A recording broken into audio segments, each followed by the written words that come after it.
Mr. Scharf to stay here and share a few words. Hopefully he'll take his time and tell us a little bit about his relationship and his experience with the Rabbi Chabad.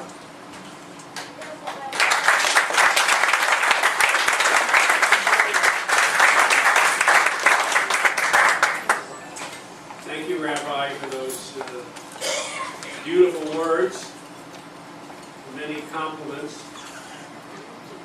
Reminds me of the story that they tell about the Titanic, the great ship, the Titanic. The lady asked her, a very wealthy woman was on the ship, and they hit the iceberg, and she said, "Gee, I ordered ice, but this is ridiculous." That's sort of what your remarks were. Appreciated, but a bit ridiculous. It's very nice to be here. You know, I became involved with Chabad. I'm going to tell you how I became involved, then I'm going to jump to Jacksonville and Eden. I became involved in Chabad because I was single, living in New York, and a man who was a member of the synagogue that I attended wanted to introduce me to his daughters. And he invited me to the synagogue, and that's how I joined the synagogue. I met his daughters, I didn't like them, I made a much better choice.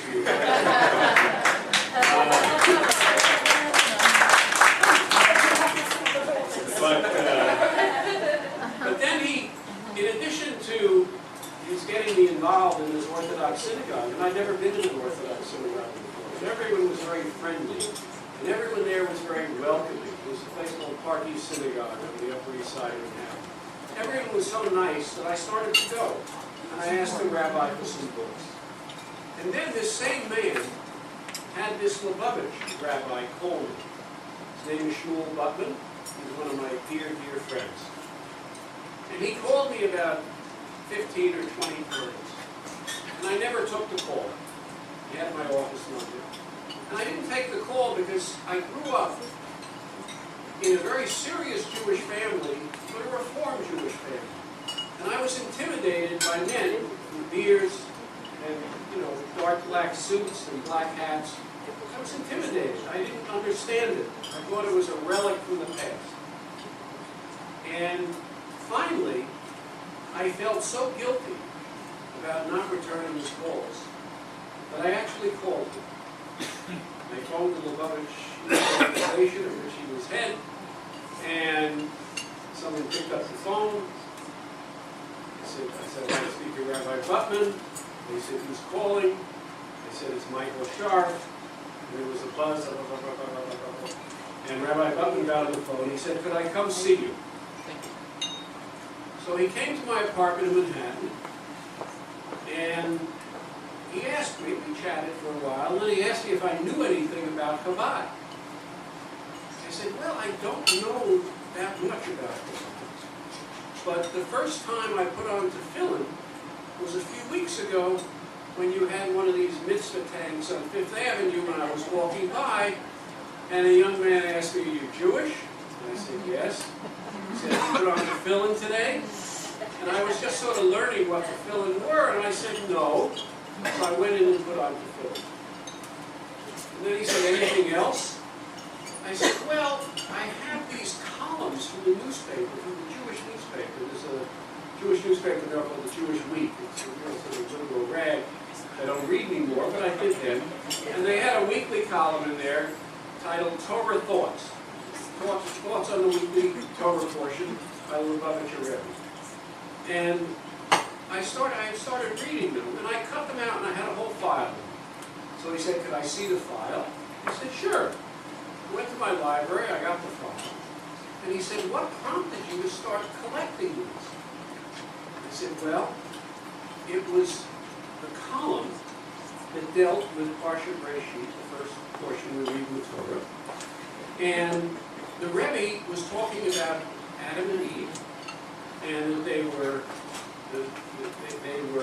the Midrash teaches us that they were given the forbidden fruit just before an hour, or some say 3 hours before Shabbos, and all they had to do was refrain for that brief period of time from eating the forbidden fruit, and they couldn't do it. That's simple a thing. Can you imagine? Don't eat the fruit for an hour, and you'll have eternal life. They couldn't do it. And the Rebbe made the point that just because you make something easier to do doesn't mean you gain greater adherence to it. And that really resonated with me, because you drive to synagogue doesn't mean the synagogues are full. We have freedom of religion to practice our religion in this country as we've never really experienced anywhere else in the world for, quite a long period of time, if ever historically. And yet, Jews become alienated from our faith. It's a low level of observance. So that's why I started collecting these columns. And that began my relationship with Chabad. And Rabbi Butman would take me to Crown Heights. I listened to the Rebbe's Farbrengens. I couldn't understand the Yiddish, but they had a radio, a little transistor radio. Those of you who are old enough to know what that is. And you could tune it, and just tune to one station, which was the English translation of what the Rebbe was saying. And that began a lifelong involvement with Chabad. And the things I really love about Chabad are the value it places on every single Jew. And the Rebbe always emphasized this, that every Jewish soul has value, that every Jewish soul has to be nourished. And it's incumbent upon all of us to do that. And that's what Chabad does so well. I remember I've been coming to Jacksonville for many, many years. I had family here, wonderful family. Uncles of mine who no longer alive, are Saul and Harry. I have my cousin Michael and his lovely wife Janet here, cousin Dina and her husband Bill. I have Mark Litt, Barry Stevens, and Muriel Litt. A wonderful family here in Jacksonville. Susan Dolan is a part of the family. And I also want to say my older son, who just got engaged, his fiancée, and my brother Gil were supposed to be here, and their flight kept getting delayed and delayed and delayed, mechanical difficulty. They kept saying it was going to go, and then finally at 3 o'clock it was canceled.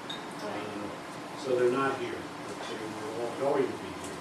But this whole concept of every Jewish soul has value, of every Jew being a lamplighter.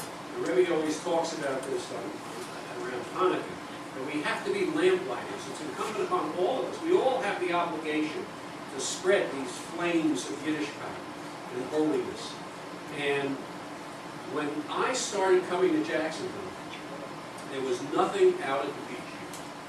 And I remember there was a nascent Jewish congregation that was starting, and I wrote a letter to the head of the congregation. They were looking for a site here, a piece of property. They were going to build a synagogue. And I wrote to him, and I said, if you build a synagogue and make it an Orthodox synagogue, I'll get a rabbi here. I was thinking of Chabad. And it won't cost you anything. It would be my honor to do it. I never heard from him. I never got an answer back. So, when Rabbi Karinsky arrived here, I saw a real opportunity, because by that time I really, truly loved Chabad. I was involved with Chabad along with my family is, and I met my wife because of Chabad, and her family in England had a close relationship with the Rebbe. But I saw a real opportunity, and Rabbi Kahana started this whole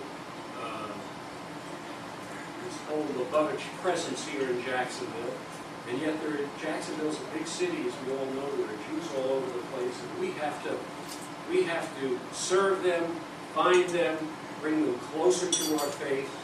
Rabbi Karinsky is doing it here. He's been a wonderful, wonderful source of inspiration and devotion to our family. And that all started before we gave him a penny.